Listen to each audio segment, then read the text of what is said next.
വലിയ ഒരു നരേഷൻ ഉണ്ടാക്കി ഡെവലപ്പാക്കി വരുന്നത് എന്താണെന്ന് വെച്ചാൽ പി വി അൻവർ ഒരു അഹങ്കാരിയാണ്, പി വി അൻവർ ഒരു ധിക്കാരിയാണ്, പി വി അൻവർ കൊടയിൽ ഒതുങ്ങാത്ത വടിയാണ്. ഇതാണല്ലോ ഇപ്പോൾ നടന്നുകൊണ്ടിരിക്കുന്ന നരേഷൻ. അപ്പോൾ അതൊന്ന് വിശദീകരിക്കപ്പെടേണ്ടതുണ്ട്. വിശദീകരിക്കുന്നത് കേരളത്തിലെ പൊതുസമൂഹത്തിന് മുമ്പിലേക്കാണ്. ജനങ്ങൾക്ക് ഈ കാര്യങ്ങൾ അസസ് ചെയ്യാനുള്ള ഒരു പൊതുസമൂഹം നമ്മുടെ നാട്ടിലുണ്ടല്ലോ. അതുകൊണ്ടാണ് ഇങ്ങനെ ഒരു എന്താ പറയുക വിശദീകരിക്കേണ്ട ഒരു സാഹചര്യം വരുന്നത്. നമ്മൾ കുറച്ച് പുറകോട്ട് പോകേണ്ടതുണ്ട്. കാരണം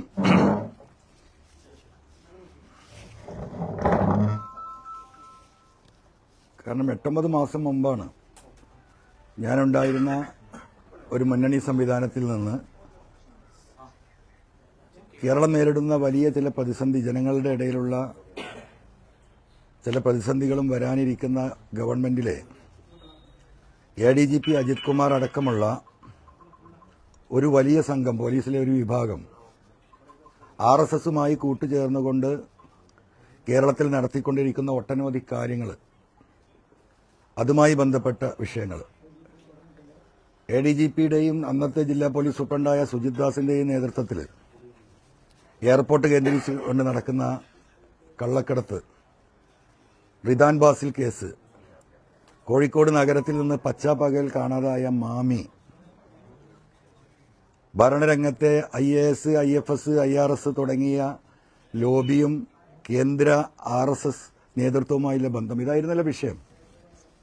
ഇതെല്ലാം പറഞ്ഞുകൊണ്ടാണ്, പ്രതിഷേധിച്ചാണ് ഞാൻ LDFൽ നിന്ന് ഇറങ്ങി വരുന്നത്. ഒരു ഘട്ടത്തിൽ എന്നെ കള്ളക്കടത്തുകാരനായി ചിത്രീകരിക്കപ്പെടുന്ന ഒരവസ്ഥ പോലും ഉണ്ടായി. നിങ്ങൾക്കറിയാം, ബഹുമാനപ്പെട്ട മുഖ്യമന്ത്രിയെ ഈ കള്ളക്കടത്തിന് നേതൃത്വം നൽകിയിരുന്ന ADGP അജിത് കുമാർ തെറ്റിദ്ധരിപ്പിച്ച് ഈ കള്ളക്കടത്തുകാരുടെ പിന്നിൽ പി വി അൻവറാണ് എന്ന് അദ്ദേഹത്തെ ധരിപ്പിച്ചതിന് ശേഷം അദ്ദേഹം അങ്ങനെ ഒരു സ്റ്റേറ്റ്മെന്റ് നടത്തുകയുണ്ടായി. ഞാൻ വിശദീകരിക്കുന്നില്ല. അപ്പോൾ ഞാൻ നിന്നിരുന്ന പ്രസ്ഥാനത്തിൽ എന്നെ കള്ളനാക്കുന്ന ഒരു ഘട്ടം വരുമ്പോഴാണ് നിജസ്ഥിതി കേരളത്തിലെ ജനങ്ങളോട് പറയേണ്ട ബാധ്യത എനിക്ക് വന്നത്. അങ്ങനെയുള്ള കുറച്ച് കാര്യങ്ങളുണ്ട്. അങ്ങനെയാണ് ഞാൻ ആ ഒരു ഘട്ടത്തിൽ മാറി വരുന്നത്. മാറി വന്നതിന് ശേഷം കേരളത്തിലൊരു വലിയ വനനിയമ ഭേദഗതി ബില്ല് വന്നു. ഏറ്റവും കൂടുതൽ രൂക്ഷമായ പ്രശ്നങ്ങൾ, വന്യമൃഗ പ്രശ്നം കേരളത്തിൽ ഉള്ള ഒരു പ്രദേശം കൂടിയാണ് നിലമ്പൂർ. ആ ബില്ല് എന്ന് പറയുന്നത് വനനിയമ ഭേദഗതി ബില്ലായിരുന്നു. ആ ഭേദഗതി ബില്ല് എന്ന് പറയുന്നത് ഇന്ന് ഫോറസ്റ്റ് ഉദ്യോഗസ്ഥന്മാർക്ക് ഒരാളെ അറസ്റ്റ് ചെയ്ത് പോലീസ് സ്റ്റേഷനിൽ ഹാജരാക്കാതെ നേരിട്ട് ഹാജരാക്കാൻ ഉള്ള അധികാരമില്ല. ആയുധങ്ങൾ ഉപയോഗിക്കാനുള്ള അധികാരമില്ല. ഒരു പോലീസ് ഫോഴ്സിന്റെ എല്ലാ ശേഷിയും സംസ്ഥാന ഫോറസ്റ്റ് ഉദ്യോഗസ്ഥർക്ക് നൽകിക്കൊണ്ടുള്ള അമെൻമെന്റ് ആയിരുന്നു അതിലൊരു പ്രധാന ഭാഗം. എന്ന് പറഞ്ഞാൽ ഇന്ന് ഈ മലയോര മേഖലയാകെ ജനങ്ങളും ഫോറസ്റ്റ് ഡിപ്പാർട്ട്മെന്റുമായിട്ട് എന്നും പ്രതിഷേധങ്ങളും പ്രശ്നങ്ങളും സമരങ്ങളുമാണ്. ഒരു മനുഷ്യനെ ആന ചവിട്ടി കൊന്നാൽ അതിന് പ്രതിഷേധിക്കുന്ന മനുഷ്യരെ വീട്ടിൽ പോയി അറസ്റ്റ് ചെയ്ത് മജിസ്ട്രേറ്റിന്റെ മുമ്പിൽ ഹാജരാക്കാതെ DFOയുടെ മുന്നിൽ ഹാജരാക്കി അദ്ദേഹത്തിന്റെ സ്റ്റേറ്റ്മെന്റ് റെക്കോർഡ് ചെയ്ത് നേരിട്ട് റിമാൻഡ് ചെയ്യാനുള്ള എന്താ പറയാ കാർഡൻ നിയമമായിരുന്നത്. ആ നിയമത്തെ നമ്മൾ എതിർത്തു. ഇന്ന് നമ്മളെ കുടിവെള്ളം തരുന്നത് മുഴുവൻ പുഴകളാണ്. ആ പുഴകൾ ആരംഭിക്കുന്നത് ഒട്ടുമിക്കതും ഫോറസ്റ്റിൽ നിന്നാണ്. അപ്പോൾ ഫോറസ്റ്റിൽ നിന്ന് ആരംഭിക്കുന്ന പുഴയായതുകൊണ്ട് ആ പുഴ അറബിക്കടലിൽ എത്തുന്നത് വരെയുള്ള ആ വെള്ളത്തിന്റെ അവകാശം ഫോറസ്റ്റ് ഡിപ്പാർട്ട്മെന്റിന് കൈമാറുന്നതായിരുന്നു അതിലെ മറ്റൊരു വലിയ വിഷയം.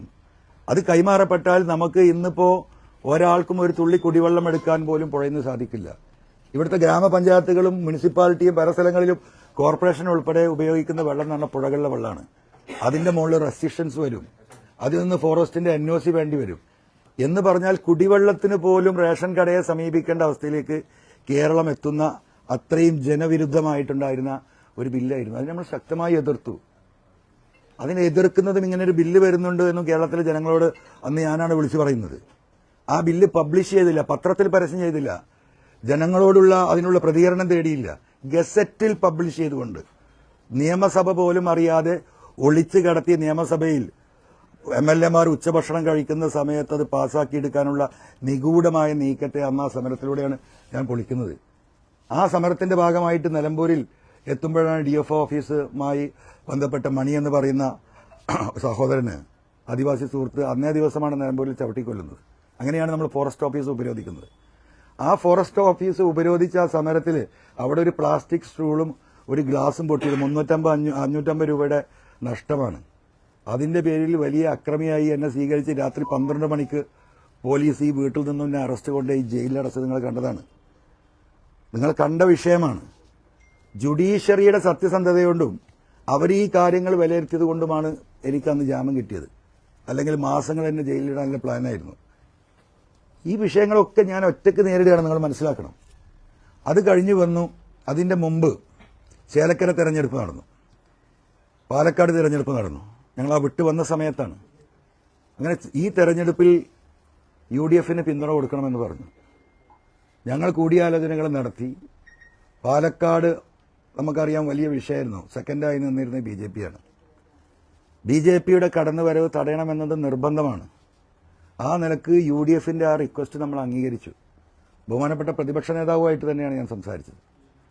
അങ്ങനെ സംസാരിക്കുകയും അവിടെ പ്രവർത്തന രംഗത്തുണ്ടായിരുന്ന വോട്ട് ചോദിച്ച സ്ഥാനാർത്ഥിയായി മുന്നോട്ട് പോയിക്കൊണ്ടിരുന്ന മിൻഹാജ്, ഞങ്ങളവിടെ വലിയൊരു ജില്ലാ സമ്മേളനം, നിയമസഭാ മണ്ഡലത്തിലൊരു സമ്മേളനം വിളിച്ചു ചേർത്ത് പ്രകടനമായി വന്ന് പാലക്കാട് സ്റ്റേഡിയത്തിന്റെ ആ സൈഡിലുള്ള ഞങ്ങളുടെ പൊതുസമ്മേളനത്തിൽ വെച്ച് മിൻഹാജിനെ ഞങ്ങൾ പിൻവലിക്കുകയും UDFന് നമ്മൾ പിന്തുണ കൊടുക്കുകയും ചെയ്തു. അവിടെ വലിയ വോട്ടിനെ അവിടെ വിജയിച്ചു. ഞാൻ ആ വോട്ടിന്റെ അവകാശത്തിലേക്കൊന്നും പോകുന്നില്ല. എനിക്ക് എൻ്റെ ഈ നാടിനെ പോലെ തന്നെ ബന്ധമുള്ള നാടാണ് പാലക്കാട്. അതെല്ലാവർക്കും അതുമായി ബന്ധപ്പെട്ടവർക്ക് അറിയുന്നതാണ്. അവിടെ മിൻഹാജ് എന്ന് പറയുന്ന സ്ഥാനാർത്ഥിയുടെ അവിടുത്തെ പശ്ചാത്തലവും റാവുത്തർ ഫാമിലിയായിരുന്നു. ആ മുനിസിപ്പാലിറ്റിയിലെ ഏറ്റവും കൂടുതൽ മുസ്ലിം കമ്മ്യൂണിറ്റിയിലെ കേരളത്തിൽ തന്നെ ഏറ്റവും കൂടുതലുള്ള റാവുത്തർ സമുദായം താമസിക്കുന്ന സ്ഥലമാണ്. 4000 എന്താ പറയുക കുടുംബ വോട്ട് ഈ റാവുത്തർ ഫാമിലികളുടെ വോട്ടുള്ള സ്ഥലമാണ്. നമ്മൾ പിൻവലിച്ചു കൊടുത്തു, പിന്തുണ കൊടുത്തു. ഒറ്റ കാര്യമുള്ളൂ ഞാൻ അന്ന് പറഞ്ഞിരുന്നത്, ഈ സ്ഥാനാർത്ഥിയെ പിൻവലിച്ചു കഴിഞ്ഞാൽ ആ UDFന്റെ ഉത്തരവാദിത്തപ്പെട്ട തെരഞ്ഞെടുപ്പ് പ്രചരണ കമ്മിറ്റിയിൽ അദ്ദേഹത്തിന് ഉൾപ്പെടുത്തണം. ഏറ്റതായിരുന്നു. മിൻഹാജിനെ ഉൾപ്പെടുത്തിയില്ല എന്ന് മാത്രമല്ല, അദ്ദേഹത്തോട് പിന്നെ ഈ പറയുന്ന ലീഡർഷിപ്പിൽ ഒരാൾ പോലും മാന്യമായിട്ടൊന്ന് വിളിച്ചൊരു താങ്ക്സ് പോലും പറഞ്ഞിട്ടില്ല. 2-3 ദിവസം കഴിഞ്ഞപ്പോൾ മിൻഹാജും അവിടുത്തെ നമ്മളെ പ്രവർത്തകരും വിളിച്ച് വലിയ വിഷമം പറഞ്ഞു. ഞാൻ പറഞ്ഞു, സാരമില്ല, നമ്മളൊരു നല്ല ഉദ്ദേശത്തിന് വേണ്ടിയിട്ടാണ്, നിങ്ങൾ മുന്നോട്ട് പോവുക. BJP അവിടെ അധികാരത്തിൽ വരാൻ പാടില്ല, മറ്റു കാര്യങ്ങൾ നമുക്ക് സെറ്റിൽ ചെയ്യാൻ കഴിയുമെന്ന് പറഞ്ഞു. അങ്ങനെ തെരഞ്ഞെടുപ്പ് മുന്നോട്ട് പോയി വലിയ വോട്ടിന് വിജയിക്കുകയാണ്. തെരഞ്ഞെടുപ്പ് ദിവസം പാലക്കാട് മുനിസിപ്പാലിറ്റിയിലെ ബൂത്തിലിരിക്കുന്ന UDFന്റെ പ്രവർത്തകർക്ക് മുഴുവൻ ബിരിയാണി വെച്ച് കൊണ്ടുപോയി കൊടുക്കുന്നത് ഈ പറയപ്പെടുന്ന സ്ഥാനാർത്ഥിയായിരുന്ന മിൻഹാജും പ്രവർത്തകരുമാണ്. അങ്ങനെ വോട്ടിംഗ് കഴിഞ്ഞു. ഞാൻ പറഞ്ഞു, റിസൾട്ട് വരുമ്പം നിങ്ങളെ വിളിച്ചവർ താങ്ക്സ് പറയും. റിസൾട്ട് വന്നതിന് ശേഷം പോലും ഒരു വാക്ക് മിൻഹാജിനോട് പറയാൻ ഒരാളും ഉണ്ടായില്ല. അവസാനം മിൻഹാജ് അപമാനിതനായി എൻ്റെ പാർട്ടി വിട്ട് അദ്ദേഹം CPM പോയി ചേർന്ന പ്രവർത്തകരും. അതൊരു ഭാഗം. അത് കഴിഞ്ഞു വയനാട് പാർലമെന്റ് തെരഞ്ഞെടുപ്പ് വന്നു. നിരുപാധിക പിന്തുണ കൊടുത്തു നമ്മൾ. ഈ പാർലമെന്റ് മണ്ഡലത്തിൽ പ്രിയങ്ക ഗാന്ധിക്ക് വോട്ട് വർദ്ധിച്ചതിൽ ഏറ്റവും കൂടുതൽ വോട്ട് വർദ്ധിച്ചത് നിലമ്പൂർ മണ്ഡലത്തിലാണ്. ഇപ്പോൾ UDFന്റെ സ്ഥാനാർത്ഥിയായ ഷൌക്കത്ത് തന്നെ പത്രസമ്മേളനത്തിൽ, അതിനുശേഷം നടന്ന സമ്മേളനത്തിൽ PV അൻവറിന്റെയും പ്രവർത്തകരുടെയും സാന്നിധ്യം ഈ വോട്ട് വർധനക്ക് കാരണമായി എന്ന് പറഞ്ഞാണ്. അവിടെ നമ്മൾ പിന്തുണ കൊടുത്തു. നമ്മളൊരു ബാർഗിങ്ങിന് വേണ്ടി അവകാശവാദത്തിനും പോയിട്ടില്ല. അത് കഴിഞ്ഞ് പനമരം പഞ്ചായത്ത് വയനാട്ടിൽ, ആ പനമരം പഞ്ചായത്തിൽ ബെന്നി എന്ന് പറയുന്ന സ്വതന്ത്രനായ പഞ്ചായത്ത് മെമ്പർ തൃണമൂൽ കോൺഗ്രസിൽ ചേരുകയും ബെന്നിയുമായി സംസാരിച്ച് ഒരു മെമ്പറുടെ ഭൂരിപക്ഷത്തിലുണ്ടായിരുന്ന ആ പഞ്ചായത്ത് മറിച്ച് UDFന്റെ കയ്യിലേക്ക് കൊടുത്തു. അതിനുശേഷം ബെന്നി ക്രൂരമായി മർദ്ദിക്കപ്പെട്ടു. 10ഓളം ദിവസം അവിടെ ആശുപത്രിയിൽ കിടന്നു. ഈ പറയുന്ന ഉത്തരവാദിത്തപ്പെട്ട ഒരാളും തിരിഞ്ഞു നോക്കിയിട്ടില്ല. അത് PV അൻവറിന്റെ നിലപാടാണല്ലോ. നിലപാട് വ്യക്തമാക്കട്ടെ എന്നല്ലേ പറഞ്ഞത്. PV അൻവർ വ്യക്തമാക്കിയ നിലപാടുകളെക്കുറിച്ച് ഞാൻ പറയുന്നത്. അത് കഴിഞ്ഞ് ഒരു മാസം കഴിയുമ്പോൾ ചുങ്കത്തറ പഞ്ചായത്ത് LDFന്റെ ഭരണത്തിലായിരുന്നു. ആ പഞ്ചായത്തിലെ വൈസ് പ്രസിഡന്റ് തൃണമൂലിൽ ചേർന്ന് അവിശ്വാസം കൊണ്ടുവന്ന് UDFന്റെ കൈകളിലേക്ക് എത്തിച്ചു. ഇതും നിലപാടല്ല. അപ്പോൾ നിങ്ങൾ ആ ക്രോണോളജി ഒന്ന് ആലോചിക്കണം. അത് കഴിഞ്ഞു. ഇപ്പോൾ UDFന് കൊടുത്ത കത്തിന് ഏകദേശം 4 മാസമായി.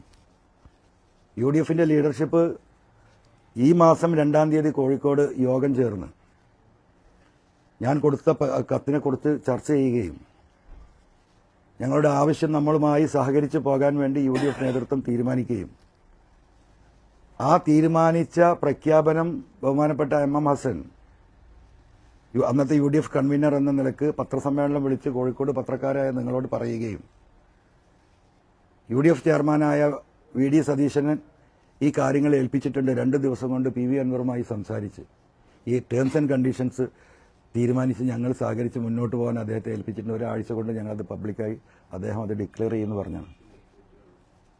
അതിനുശേഷം ഒരു വിവരവുമില്ല, ഒരു കമ്മ്യൂണിക്കേഷനും ഇല്ല. പലതവണ അദ്ദേഹത്തെ ഫോണിൽ ബന്ധപ്പെടാൻ ശ്രമിച്ചിട്ട് എനിക്ക് കിട്ടിയിട്ടുണ്ടായിരുന്നില്ല. പിന്നെ ഈ മാസം 15-ാം തീയതി അദ്ദേഹത്തിൻ്റെയും എൻ്റെയും ഒരു കോമൺ സുഹൃത്തായ എറണാകുളത്തെ ഒരു സുഹൃത്ത് വഴി അദ്ദേഹത്തെ ബന്ധപ്പെടുകയും കഴിഞ്ഞ 15-ാം തീയതി അദ്ദേഹവുമായി ആ സുഹൃത്തിൻ്റെ വീട്ടിൽ വെച്ച് വിശദമായി കാര്യങ്ങൾ സംസാരിക്കുകയും കേരളത്തിലെ രാഷ്ട്രീയത്തെ എങ്ങനെ കൊണ്ടുപോകണമെന്ന ഞങ്ങളുടെ വ്യക്തമായ കാഴ്ചപ്പാടുകൾ 2026 ഈ ഗവൺമെന്റിനെ താഴെ ഇറക്കാൻ എടുക്കേണ്ട നിലപാടുകളും കാഴ്ചപ്പാടുകളും വിശദമായിട്ട് വളരെ ഫ്രീ ആയിട്ട് അദ്ദേഹവുമായി ചർച്ച ചെയ്യുകയും ഉച്ചഭക്ഷണം കഴിച്ച് അവിടുന്ന് പിരിയുന്ന സമയത്ത് ഈ 15-ാം തീയതി ആ സുഹൃത്തിന്റെ മുന്നിൽ വെച്ച് ബഹുമാനപ്പെട്ട പ്രതിപക്ഷ നേതാവ് നാളെ അല്ലെങ്കിൽ മറ്റന്നാൾ ഞാൻ ഇത് പത്രസമ്മേളനം വിളിച്ച് പറയും. ഞാൻ അദ്ദേഹത്തോട് പറഞ്ഞു എന്നാൽ പത്രക്കുറിപ്പ് കൊടുത്താൽ മതി. അതല്ല, അത് ഞാൻ തന്നെ പറയണത് നല്ല രീതിയിൽ ആ കാര്യങ്ങൾ എക്സ്പ്ലെയിൻ ചെയ്യേണ്ടതുണ്ട്. അതുകൊണ്ട് ഞാൻ 2 ദിവസത്തിനുള്ളിൽ നാളെ അല്ലെങ്കിൽ മറ്റന്നാൾ എക്സ്പ്ലെയിൻ ചെയ്യുന്നു പറഞ്ഞു. പിന്നെ ഒരു വിവരമില്ല, എനിക്കൊരു വിവരം ഉണ്ടാവുന്നില്ല. ഞാൻ അതിനിടയിൽ അദ്ദേഹത്തെ കമ്മ്യൂണിക്കേറ്റ് ചെയ്യാൻ ശ്രമിക്കുന്നുണ്ട്. ഈ പറയുന്ന കോൺഗ്രസ് ലീഡർഷിപ്പുമായി ഞാൻ സംസാരിച്ചിട്ടുണ്ട്. ബഹുമാനപ്പെട്ട കുഞ്ഞാലിക്കുട്ടി സാഹിബാണ് ഈ വിഷയത്തിൽ ഞാനൊരു ഒറ്റയാൾ പോരാട്ടം നടത്തുമ്പോൾ നിങ്ങൾ ഒറ്റയ്ക്ക് പോരാടേണ്ട ആളല്ല, ഞങ്ങളൊക്കെ നിങ്ങളുടെ കൂടെയുണ്ട്, നമുക്ക് സഹകരിച്ച് പോകണം, വലിയ വിഷയങ്ങളാണ് നിങ്ങൾ ഉന്നയിച്ചിട്ടുള്ളത് എന്ന് പറഞ്ഞ് എന്നെ കണ്ട് സംസാരിക്കുകയും നിരന്തരമായി ഇത്തരം വിഷയങ്ങളിൽ ബന്ധപ്പെടുകയും ഈ UDF പ്രവേശനത്തിന് മുൻകൈ എടുക്കുകയും ചെയ്തത് ബഹുമാനപ്പെട്ട പാണക്കാട് തങ്ങളും കുഞ്ഞാലിക്കുട്ടി സാഹിബുമാണ് ഒരു ഭാഗത്ത്. അതിന്റെ ഭാഗമായിട്ടാണ് ഈ ഞാൻ മുൻ പറഞ്ഞ ചർച്ചകൾ മുഴുവൻ നടക്കുന്നത്. ആ കുഞ്ഞാലിക്കുട്ടി സാഹിബ് അടക്കം ഉൾപ്പെട്ട UDF യോഗത്തിലാണ് ഇങ്ങനെ ഒരു തീരുമാനം ഉണ്ടാവുന്നത്. പിന്നെ സ്ഥാനാർത്ഥിത്വവുമായി ബന്ധപ്പെട്ട വിഷയങ്ങളിൽ ഞാൻ എന്തിനാണ് രാജിവെച്ചത്? ഞാൻ രാജിവെച്ചതിലെ അന്നത്തെ പ്രധാന വിഷയം ഈ പറയുന്ന വനഭേദഗതി ബില്ലും അതോടൊപ്പം 2-3 കാര്യങ്ങൾ ഉയർത്തിയിട്ടാണ് ഞാൻ രാജിവെക്കുന്നത്. ജനങ്ങൾ നിലമ്പൂരിലെ പല വിഷയങ്ങളും തടസ്സപ്പെടുന്നു. ജനങ്ങൾ എന്തിനു വേണ്ടിയാണോ LDFന് വോട്ട് ചെയ്തത് ആ വിഷയങ്ങളിൽ ആ ഗവൺമെന്റിൽ നിന്ന് പല എതിരായ നടപടികളും ഉണ്ടാകുന്നു. 3-ാമത്തെ കാര്യം, വീണ്ടും LDF ഗവൺമെന്റ് തന്നെ അധികാരത്തിൽ വരാൻ പോകുന്നു.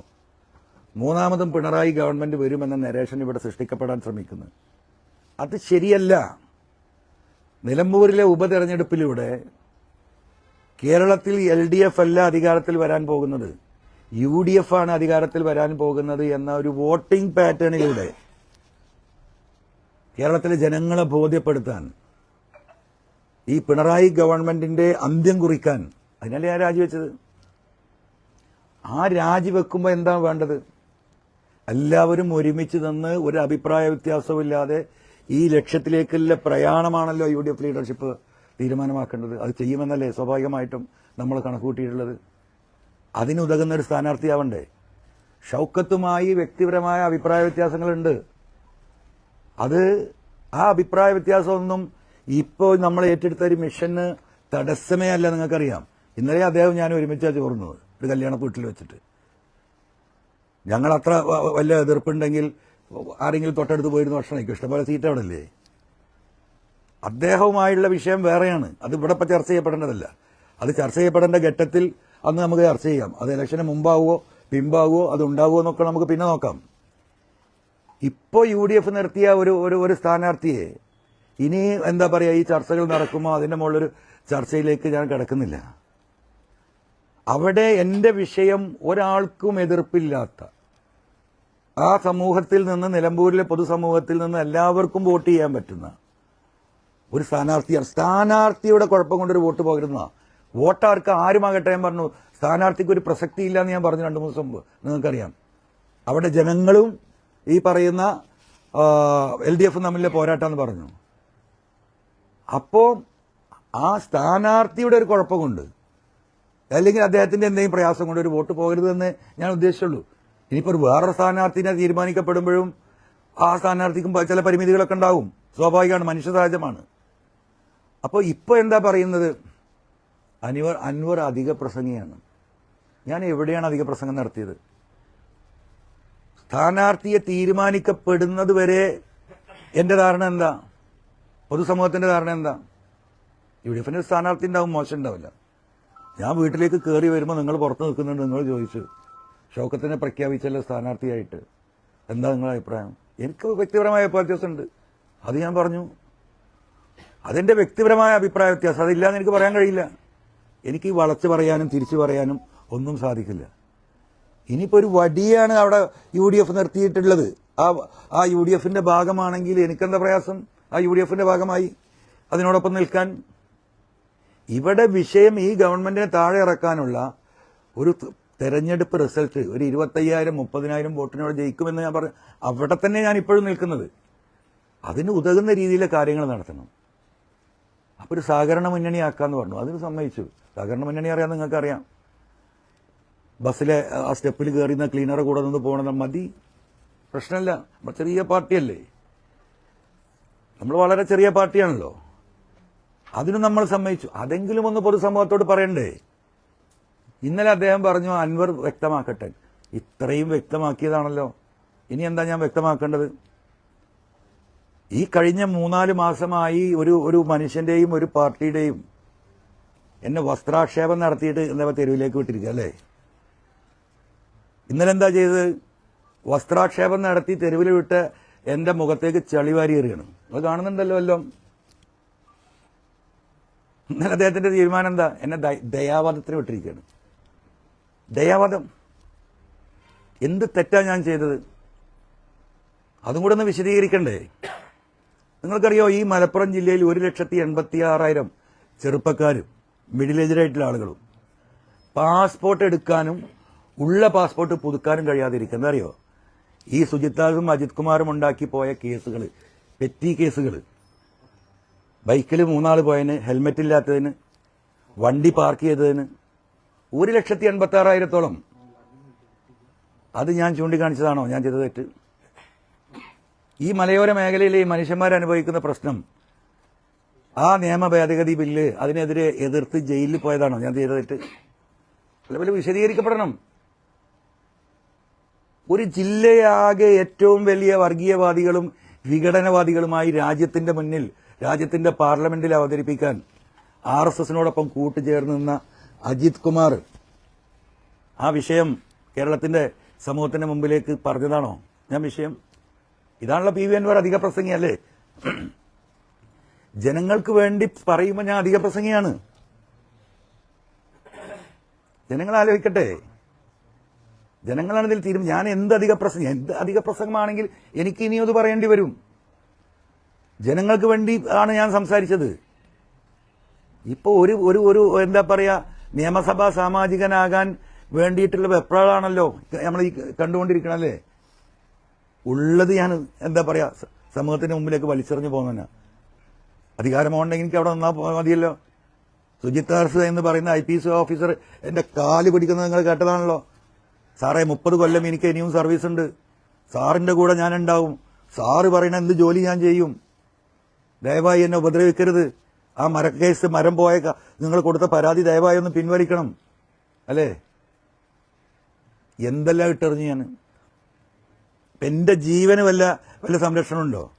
ഞാൻ സർവശക്തനായ ദൈവത്തിൽ എന്താ പറയാ അർപ്പിച്ച് നടക്കുന്നവനായതുകൊണ്ടാണ് ഞാൻ ഈ ഭൂമി കൂടെ എപ്പോഴും നടക്കുന്നത്. 4 ഗവൺമെന്റ്മാരുണ്ടായിരുന്നു, പിൻവലിച്ചില്ലേ? വീടിന് സംരക്ഷണം ഉണ്ടായിരുന്നു, പിൻവലിച്ചില്ലേ? എന്തെല്ലാം ഞാൻ നേരിടുന്നുണ്ട്. 3-4 സ്റ്റാഫിന് സർക്കാർ ശമ്പളം കൊടുക്കുന്നുണ്ടായിരുന്നു, എല്ലാം പോയില്ലേ? എന്തിനേറെ പറയുന്ന എന്റെ പാർക്ക് വിഷയം നിങ്ങൾക്കറിയാം. അത് 5-6 കൊല്ലം കേസ് കൂടി, സുപ്രീം കോടതി നടക്കം കേസ് കൂടി ജിയോളജിക്കൽ സർവേ ഓഫ് ഇന്ത്യ ഇന്ത്യയിലെ ഏറ്റവും വലിയ അതോറിറ്റിയാണ് ഭൂമി സംബന്ധമായി പറയേണ്ടത്. ആ ജിയോളജിക്കൽ സർവേ ഓഫ് ഇന്ത്യ ഇവിടെ വന്ന് സർവേ നടത്തി ഇതിനൊരു കുഴപ്പമില്ല എന്ന് പറഞ്ഞ് കേരളത്തിലെ ഡിസാസ്റ്റർ മാനേജ്മെന്റിന് റിപ്പോർട്ട് കൊടുത്തിട്ട് ആ റിപ്പോർട്ടിന്റെ അടിയിൽ ആ പാർക്ക് പ്രവർത്തിക്കാൻ ഫംഗ്ഷൻ ചെയ്യാൻ ഡിസാസ്റ്റർ മാനേജ്മെന്റിന്റെ മന്ത്രി കൂടിയാണ് ബഹുമാനപ്പെട്ട മുഖ്യമന്ത്രി. അദ്ദേഹത്തിന്റെ ഒരു സിഗ്നേച്ചർ മതി. ആ ഫയൽ മേശപ്പുറത്ത് കിടക്കുമ്പോഴാണ് ഈ പ്രശ്നങ്ങൾ ഉണ്ടാക്കണം. എനിക്കെന്താ 4 ദിവസം മാറിക്കൂടെ ഇരുന്നോ? 4 ദിവസം കഴിഞ്ഞിട്ട് എനിക്ക് പറഞ്ഞാൽ മതിയായിരുന്നല്ലോ. ആ ഒപ്പിട്ട് വാങ്ങിയിട്ട് ഇനി എന്താ നഷ്ടപ്പെടാൻ ബാക്കി? ഈ കാര്യങ്ങൾ മുഴുവൻ നമ്മൾ സഹിക്കുകയാണ്. 28 കേസുണ്ട് പി വി അൻവറിന്റെ പേരിൽ. അറിയുള്ളൂ എങ്ങനെ 28 കേസുണ്ടായത്? ഈ ഗവൺമെന്റിനെതിരെ പറഞ്ഞ് ഇറങ്ങിയതിന് ശേഷം ഈ പറയുന്ന ആർക്കെങ്കിലും ഒരു കേസുണ്ടോ? ഒറ്റ കേസ്. പി ശശി കൊടുത്ത തലശ്ശേരിയിലെ കേസ് വിചാരണ ആരംഭിച്ചു. കഴിഞ്ഞ 17-ാം തീയതി എനിക്ക് പോകാൻ പറ്റിയിട്ടില്ല, ലീവ് കൊടുത്തിരിക്കുകയാണ്. അപ്പോ ഇതെല്ലാം അനുഭവിച്ച് നിൽക്കുകയാണ്.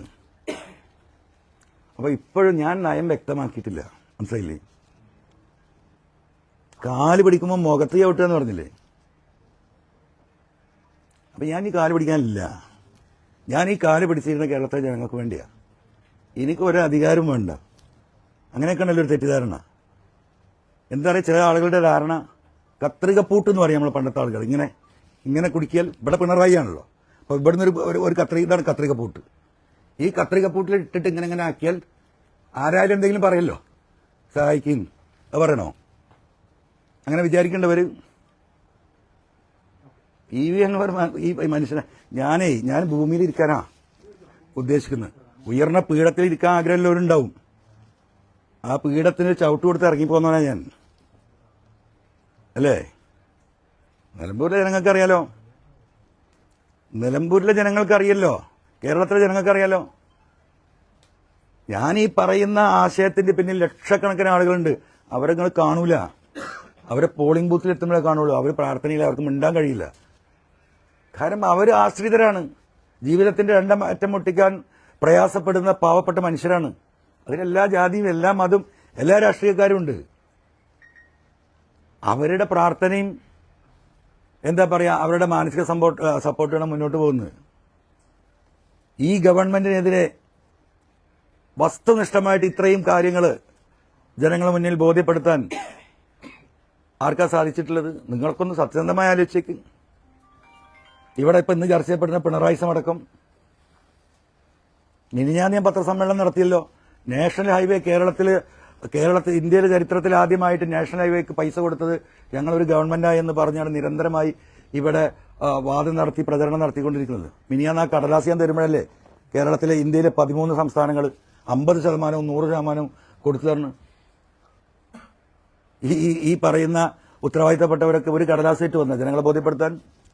ഈ സർക്കാരിന്റെ മോശപ്പെട്ട എല്ലാ പ്രവർത്തികളും എന്ത് മോശപ്പെട്ടത് എന്താണെന്ന് പറയണ്ടേ? ഇവിടെ പ്രോഗ്രസ് റിപ്പോർട്ട് ഇറക്കി. ആരാ കൗണ്ടർ ചെയ്തത്? എന്തെല്ലാം കൗണ്ടർ ചെയ്യാൻ അതിലുണ്ട്?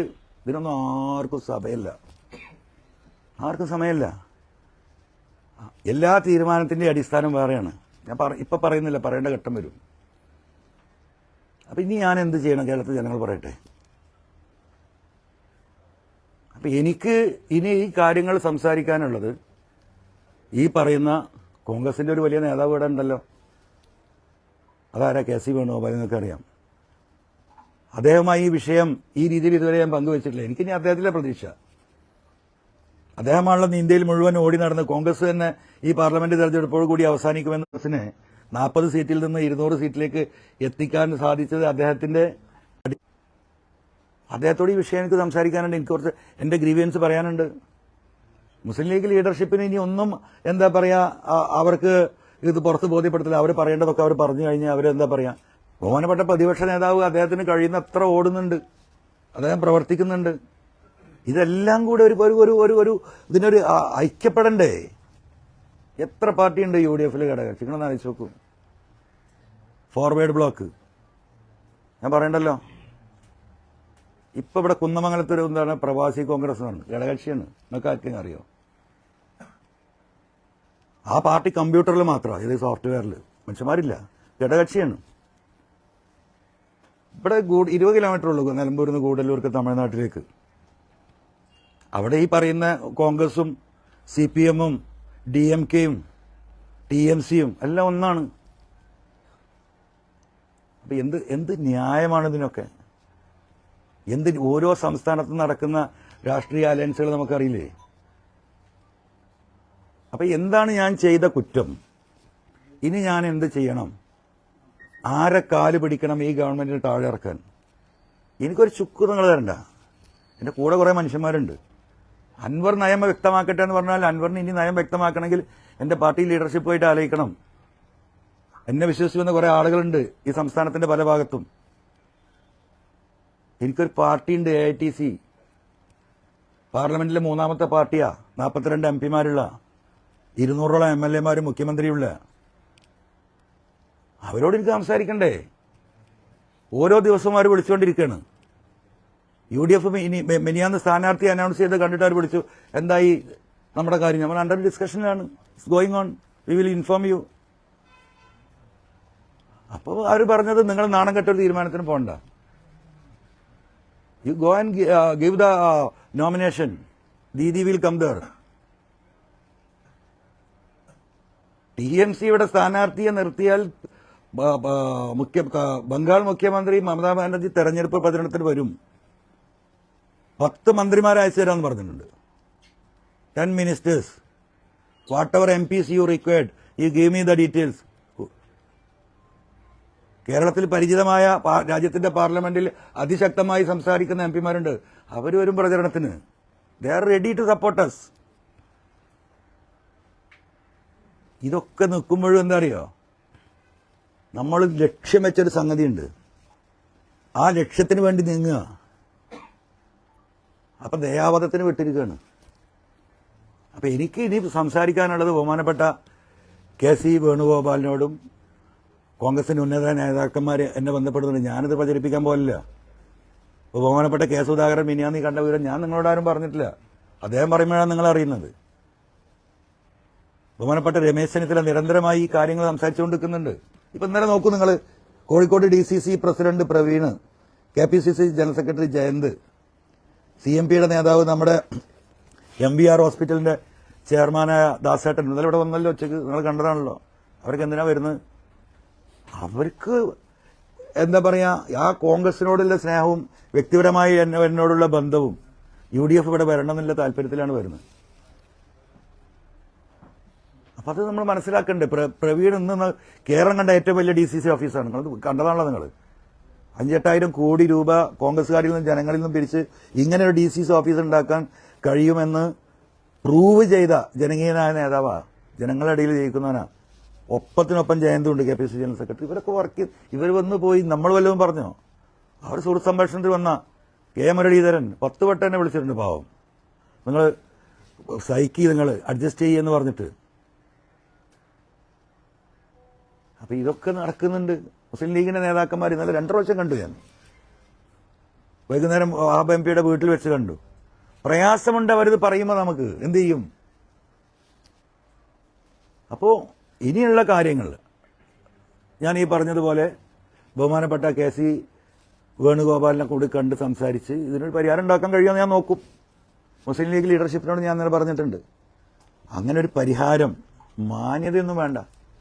നമ്മൾ അഴിച്ചുവിട്ട മുണ്ടും ഷർട്ടൊക്കെ ഉണ്ടല്ലോ, നഗ്നനായി നടക്കാണല്ലോ PV എന്ന് പറയും, അതൊന്നും ഉടുക്കാൻ. അപ്പൊ നോക്കാം നമുക്ക്.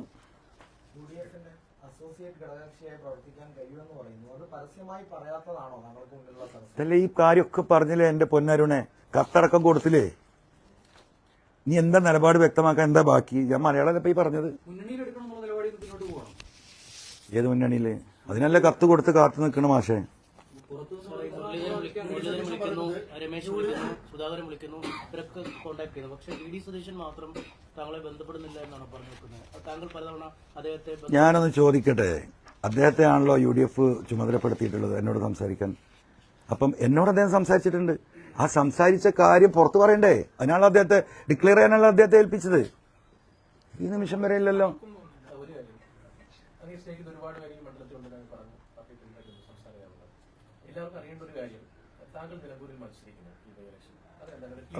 അതൊക്കെ അത് 2 ദിവസം കഴിഞ്ഞിട്ടേ പറയാൻ പറ്റുള്ളൂ. ഞങ്ങളുടെ നാളെ സ്റ്റേറ്റ് എക്സിക്യൂട്ടീവ് ഉണ്ട്, മറ്റന്നാൾ സ്റ്റേറ്റ് കമ്മിറ്റി ഉണ്ട്. അതിലെ തീരുമാനം. അതിന്റെ മുമ്പ് ഈ പറയുന്ന കേസുമായി ബന്ധപ്പെടാൻ ഞാൻ പരിശ്രമിക്കുന്നുണ്ട്. കേസിൽ പ്രതീക്ഷയുണ്ട്. കേസിൽ പ്രതീക്ഷ ഇല്ലാതിരിക്കുന്നത് എങ്ങനെയാ? ഈ ഇന്ത്യയിലെ മുഴുവൻ പാർട്ടി വിഷയങ്ങൾ മുഴുവൻ സെറ്റിൽ ചെയ്ത് കോൺഗ്രസിനൊരു മുഖം ഉണ്ടാക്കി കൊടുത്തു അദ്ദേഹം, അല്ലേ? അദ്ദേഹത്തിന് നല്ല ലീഡർഷിപ്പ് ക്വാളിറ്റി ഉണ്ടല്ലോ. അദ്ദേഹത്തിന് പ്രതീക്ഷയുണ്ട്, അദ്ദേഹമായിട്ട് സംസാരിക്കും. ഇല്ല, ഈ വിഷയവുമായി ബന്ധപ്പെടാൻ കഴിഞ്ഞില്ല. ഇല്ല, ഞാനിപ്പോൾ ശ്രമിക്കുന്നു. ഞാൻ അത് കഴിഞ്ഞിട്ട് അദ്ദേഹത്തെ ബന്ധപ്പെടാൻ ശ്രമിക്കുള്ളൂ. അദ്ദേഹത്തെ ബന്ധപ്പെടാൻ എനിക്കൊരു പ്രയാസമില്ല. ഇപ്പൊ ഈ പറയുന്നത് പോലെ രമേശ് ചെന്നിത്തല യൂത്ത് കോൺഗ്രസിന്റെ സംസ്ഥാന പ്രസിഡന്റ് ആകുമ്പോഴാണ് ഞാൻ സംസ്ഥാന ജില്ലാ വൈസ് പ്രസിഡന്റ് ആവുന്നത്. KCയുടെ കൂടെ 5 വർഷം ഞാൻ യൂത്ത് കോൺഗ്രസിന്റെ മലപ്പുറം ജില്ലാ വൈസ് പ്രസിഡന്റ് ആയിട്ടുണ്ട്. അന്ന് അദ്ദേഹം സ്റ്റേറ്റ് പ്രസിഡന്റാ. അദ്ദേഹം KSU സ്റ്റേറ്റ് പ്രസിഡന്റ് ആകുന്ന സമയത്ത് KSU എന്താ പറയുക മമ്പാട് കോളേജുമായി ബന്ധപ്പെട്ട് അദ്ദേഹത്തോട് നിൽക്കുന്നുണ്ട്. അദ്ദേഹത്തിന് നല്ല ഇവരോടൊക്കെ ഉള്ള നല്ല സൗഹൃദം ഉള്ള വ്യക്തി തന്നെയാണ് ഞാൻ. എനിക്ക് എന്താ പറയാ പ്രതിപക്ഷ നേതാവുമായിട്ടുള്ള പൊളിറ്റിക്കൽ ബന്ധം വളരെ കുറവാണ്. കാരണം അദ്ദേഹം 2001 MLA ആയിട്ട് വരുന്നത്. നമ്മൾ 2004, 2005 കൂടിയിട്ട് എന്തായി DICയും ബാക്കിയുള്ളതായിട്ട് അവിടുന്ന് വരുന്നുണ്ട്. അപ്പം 80 തൊട്ട് 2001 വരെയല്ലേ 20 കൊല്ലത്തെ ആ കാലഘട്ടത്തിലുള്ള ബന്ധങ്ങളാണ്. അന്ന് അദ്ദേഹം സജീവ രാഷ്ട്രീയത്തിലില്ല. അദ്ദേഹം 2001 തെരഞ്ഞെടുപ്പോട് കൂടിയിട്ടാണ് പ്രധാന രാഷ്ട്രീയത്തിലേക്ക് വരുന്നത്. ആ സമയമാകുമ്പോഴേക്ക് എന്തായി നമ്മൾ ഇപ്പുറത്ത് എത്തിയിട്ടുണ്ട്. അല്ല, അതിന് UDF തീരുമാനിക്കട്ടെ, നമുക്ക് നോക്കാം. സതീശൻ പറയുന്ന ഒരു കാര്യം, PV അൻവർ UDFനും അതുപോലെ തന്നെ ആര്യാടൻ ഷൗക്കത്തിനും പിന്തുണ പ്രഖ്യാപിക്കട്ടെ, പരസ്യമായി പിന്തുണ പ്രഖ്യാപിക്കട്ടെ. അപ്പോൾ അതിനുശേഷം മുന്നണി പ്രവേശനവുമായി അല്ല, അത് ഞാൻ KCI സംസാരിക്കട്ടെ. ഇപ്പം രമേശ് ചെന്നിത്തലയും കെ സ്വാമിനോടൊപ്പം നിരന്തരം സംസാരിക്കുന്നു പറയുന്നു. അപ്പോൾ പലതവണ ഈ കത്ത് കൊടുത്തു, സംസാരിച്ചു, ഈ നിലപാട് വ്യക്തമാക്കാൻ PV സതീശനോട്. അപ്പൊ അദ്ദേഹം വ്യക്തിപരമായിട്ട് തീരുമാനം എടുത്ത് തോന്നുന്നുണ്ട്. UDF പൊതു തീരുമാനമല്ലാന്ന് തോന്നുന്നുണ്ടോ? ആര്? PV സതീശൻ ഇപ്പൊ പറയുന്നില്ല. അല്ല, അതിനെപ്പറ്റിയൊന്നും ഞാൻ പറയാനില്ല. എനിക്ക് ഇനി ബഹുമാനപ്പെട്ട KCയെ കണ്ടതിന് ശേഷമേ അതിനെക്കുറിച്ച് ഞാൻ കമന്റ് ചെയ്യുള്ളൂ. അല്ല, മത്സരിക്കാൻ നോമിനേഷൻ കൊടുക്കാൻ 2-ാം തീയതി വരെ സമയമുണ്ടല്ലോ. ദേശീയ കോൺഗ്രസ് നേതൃത്വം പറയുന്നത് തൃണമൂൽ ദേശീയ തരത്തിലുള്ള പ്രശ്നങ്ങളാണ് ഇവിടെ ഘടകകക്ഷിയാക്കുന്നതിനുള്ള ബുദ്ധിമുട്ട് എന്നാണ്. ആ ഒരു സാഹചര്യം ഇങ്ങനെ നിൽക്കുമ്പോൾ പിന്നെ അതെങ്ങനെ പരിഹരിക്കാൻ പറ്റും? അത് KCയായിട്ട് സംസാരിക്കാമല്ലോ. അതാണല്ലോ ഇപ്പൊ ഞാൻ പറഞ്ഞത്. ഇപ്പൊ ഈ ഫോർവേഡ് ബ്ലോക്ക് അടക്കം പല സംഘടനകളും അപ്പുറത്ത് നിൽക്കുന്നതൊക്കെ ഇവിടെ ഒരുമിച്ചുണ്ടല്ലോ, അല്ലേ? എന്താണ് ഒരു പ്രവാസി കോൺഗ്രസ് അടക്കം. അപ്പൊ അതിലും താഴെയാണോ PV അൻവർ? അതാണല്ലോ അതിന്റെ അടിസ്ഥാനം. മാർക്കറ്റിൽ കൂട്ടാനേ പറ്റാത്ത ചൊറിയും ചിരങ്ങും പിടിച്ചെടുത്തനല്ലേ ഇതിന്, അല്ലേ? അതാണല്ലോ. ആയിക്കോട്ടെ, അങ്ങനെയാണോ ഞാൻ എന്ന് എനിക്ക് KCയോടും ചോദിക്കണ്ടേ?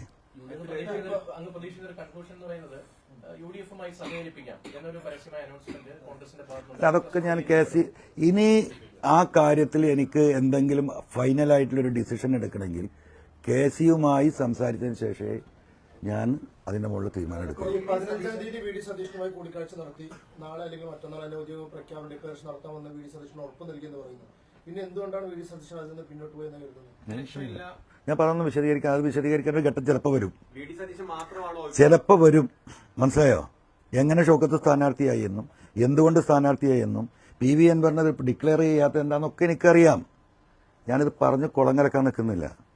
വസ്തുതകൾ വെച്ചിട്ട് ഞാൻ സംസാരിക്കും കേരളത്തിലെ ജനങ്ങളോട്. ഇപ്പം എന്താണെന്നറിയോ? അത് നമ്മൾ ചെയ്യുന്നത് ശരിയല്ല. കേരളത്തിലൊരു പൊതുസമൂഹം ഈ ഗവൺമെന്റിനെ താഴെ ഇറക്കാൻ വേണ്ടിയിട്ട് പട്ടിണി കിടന്ന് പണിയെടുക്കുന്ന മുസ്ലിം ലീഗിന്റെ പ്രവർത്തകരും കോൺഗ്രസിന്റെ പ്രവർത്തകരും മറ്റു സംഘടനാ പ്രവർത്തകരും ഇവിടെ ഉണ്ട്. അവർ വലിയ നിരാശയിലും വേദനയിലാണ്. അവരുടെ നെഞ്ചത്ത് ചവിട്ടാൻ ഞാൻ ഇപ്പം ഇല്ല. അതിന് വില കൽപ്പിക്കുന്നവനെ ഞാൻ സാധാരണക്കാരായ പ്രവർത്തകർക്ക്, UDFന്റെ പ്രവർത്തകർക്ക്. അതുകൊണ്ട് ഞാൻ ഇപ്പോൾ ഒന്നും ഞാൻ പറയുന്നില്ല. പറയേണ്ട ഘട്ടം വന്നാൽ എന്തുകൊണ്ടാണ് ഷൗക്കത്ത് സ്ഥാനാർത്ഥിയാവരുത് എന്ന് ഞാൻ പറഞ്ഞതും അതിന്റെ പ്രത്യാഘാതം എന്താണെന്നും എങ്ങനെയാണ് സ്ഥാനാർത്ഥി ആയതെന്നും ബഹുമാനപ്പെട്ട പ്രതിപക്ഷ നേതാവിനെ ആരാണ് പറ്റിച്ചതെന്നും അതെങ്ങനെയാണ് പറ്റിച്ചതെന്നും ഒക്കെ പറയേണ്ട ഒരു ഘട്ടം വരുമ്പോൾ നോക്കാം. ഇത് പ്രതിപക്ഷ നേതാവ് മാത്രമല്ല. ഇതിലൊക്കെ ഒരു 8 മിനിറ്റ് ഞാൻ എന്താ ഇത് ഒരു പ്രതിപക്ഷ നേതാവ് ഒരു കുറ്റക്കാരനാവുന്ന അവസ്ഥയിലേക്ക് കാര്യങ്ങൾ പോകണ്ട. അദ്ദേഹം ഇതിൽ പൂർണ്ണമായും കുറ്റക്കാരനെന്നുള്ള അഭിപ്രായം എനിക്കില്ല. അദ്ദേഹത്തെ ഈ കുഴിയിൽ കൊണ്ടുപോയി ചാടിച്ച 1-2 ആളുകളുണ്ട്. മനസ്സിലായില്ലേ? അത് ചർച്ച ചെയ്യപ്പെടേണ്ട ഒരു മേഖല വരുമ്പോൾ ഞാൻ നിലമ്പൂരിലെ ജനങ്ങളോട് പറയുന്നു, നിലമ്പൂരിലെ ജനങ്ങൾക്ക് എന്നെ വേണ്ടെങ്കിൽ വേണ്ട, ഈ സാധുക്കൾക്ക് വേണ്ടി, ഈ മനുഷ്യർക്ക് വേണ്ടി, ഈ സമൂഹത്തിന് വേണ്ടിയിട്ട്, ഈ സമുദായത്തിന് വേണ്ടി സംസാരിച്ചിട്ടാണല്ലോ ഈ കോലത്തിൽ ഞാനായത്. ആ ജനങ്ങളോടാണ് എനിക്ക് ഇനിയും സംസാരിക്കാനുള്ളത്. അങ്ങനെ ഒരു ഘട്ടം വരുമ്പം പറയും. അത് ജനങ്ങൾ തീരുമാനിച്ചോട്ടെ.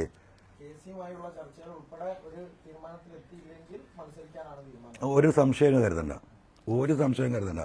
TMCയുടെ സ്ഥാനാർത്ഥി ഉണ്ടാവും, മത്സരിക്കും, മമതാ ബാനർജി വരും, അവരുടെ മന്ത്രിമാർ വരും, അവരുടെ MP-മാർ വരും. പൊളിറ്റിക്സ് പച്ചയായിട്ട് നമ്മൾ പറയും, ജനങ്ങളുമായി സംവദിക്കും. ഒരു തർക്കോ കാര്യത്തിലില്ല. അല്ല, UDF-ൽ എടുത്തില്ലെങ്കിൽ മാത്രമല്ല, KC-യുമായി സംസാരിച്ചതിന് ശേഷം ബഹുമാനപ്പെട്ട KC എന്ത് തീരുമാനമെടുക്കുന്നു, ഞങ്ങളോട് നീതി പുലർത്തുകയാണെങ്കിൽ, അതല്ല ചൊറി പിടിച്ച അനുവരണ വേണ്ട എന്നാണ് അവരുടെ തീരുമാനമെങ്കിൽ ഞാൻ ജനങ്ങളിലേക്ക് ഇറങ്ങും, ജനങ്ങളോട് പറയും. ഇത്രേ ഉള്ളൂ. പൊന്നാര മാഷേ, ഇതല്ലേ ഈ പറയുന്നത്? നിങ്ങൾ ഈ പറഞ്ഞെന്നെ പറയിക്കല്ലേ? കേസിനെ കണ്ടിട്ടത് പറയുന്നില്ലേ? സ്ഥാനാർത്ഥിയാക്കണമെന്നുള്ള ഉറപ്പ് PV അൻവർ നേരത്തെ UDF നേതൃത്വം തന്നിരുന്നു. നിങ്ങൾ ആരെയും സ്ഥാനാർത്ഥിയാക്കി നിങ്ങളുടെ നിലപാടിൽ ഉറച്ചു നിൽക്കല്ലേ? പബ്ലിക്കിന്റെ ഇടയിൽ ഞങ്ങൾക്ക്, കോൺഗ്രസിന്റെ ഇടയിൽ ഞങ്ങൾക്ക് പ്രശ്നമുണ്ട്. നിങ്ങൾ ഡിക്റ്റേറ്റ് ചെയ്ത പോലെയായി. ഞാൻ ഒരിക്കലും അങ്ങനെ ഉദ്ദേശിച്ചാൽ, പക്ഷെ അങ്ങനെ ആയിപ്പോയി. അങ്ങനെയാണല്ലോ ഇപ്പം ഇന്നത്തെ നമ്മളെ സോഷ്യൽ മീഡിയയും സംവിധാനങ്ങളും. അതുകൊണ്ടാണ് ഞാൻ ആവർത്തിച്ച് ഞാൻ പറഞ്ഞുകൊണ്ട് ആരെ തീരുമാനിച്ചാലും ഞാൻ പിന്തുണക്കുമെന്ന്. പക്ഷേ കോൺഗ്രസ് നേതാക്കളിൽ പലരും തന്നെ പറയുന്നത്, ഈ യോഗത്തിലൊക്കെ പറഞ്ഞതും ഔട്ട്സ്പോക്കൺ ആണ് ഈ PV അൻവർ. അല്ല, ഔട്ട്സ്പോക്കൺ കാര്യം ഇപ്പം വിശദീകരിച്ചല്ലോ അല്ലേ? I M an outspoken person, I M speaking for the public. അതാണല്ലോ പ്രശ്നം. ജനങ്ങൾക്ക് വേണ്ടി സംസാരിക്കുന്ന ആളാണ് എന്റെ പ്രശ്നം. അപ്പൊ ഞാൻ ഔട്ട്സ്പോക്കൺ ആണെന്നുള്ളൊരു നരേഷൻ ആരാ ഉണ്ടാക്കി വെക്കുന്നത്? നമ്മൾ ഈ പറയുന്ന ഗവൺമെന്റിനെതിരെ പറയാൻ പാടില്ല, ചില കാര്യങ്ങൾ മിണ്ടാൻ പാടില്ല, ജനങ്ങൾ എന്ത് സഹിച്ചാലും ഒരു അഡ്ജസ്റ്റ്മെന്റ് രാഷ്ട്രീയം അതെനിക്ക് സാധിക്കുന്നില്ല. അതാണ് എന്റെ പ്രശ്നം.